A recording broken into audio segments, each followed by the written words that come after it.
sim 24th April 2026 jingka matain isopio tangkhul gamwa ho tangkhul militant son mulam le songpel ko jingka matain attack hang bolovin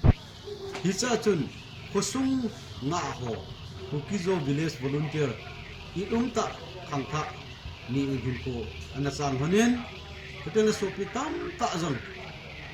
may sanga mahapu in tuin Tangpupi district mission hospital muna with call in aumin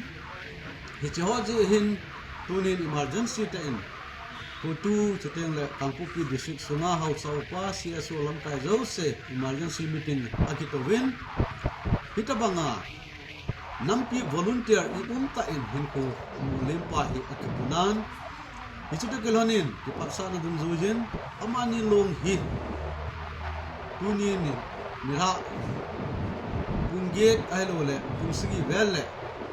Tangpupi district hospital mun ding ahin hicha formality ho zo se ang kisai ding le water cemetery muna nampi in hem vet sa na tuteng la ngai lu vet sa na a in khata a hichi iso piteni hi wina kinjo inei di in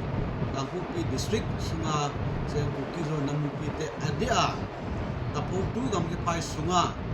se ipite ho zo se hi hichi matter cemetery muna hi pungget sat le ipite ho zo se irhunwa iso piteni gamla nama dinga hinko anakat do hot musum sanga hi dehon lang line up pina tuteng le lu happy na be sana che program hi ha su kai ding win zong dem na he sana hum kinejen chutak kelhonin line up na kasip na lung hem ni ko ai da belana Tangpupi district pum pi hi tu ni ha punggu mapana so piteni along ki koi do ka sungsi a hi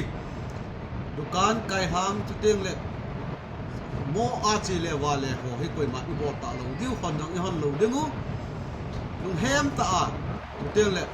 ngai lu na nei puma ichi isu piteniu vui na kina hi ila su ke diu hi dunia committee on tribal unity in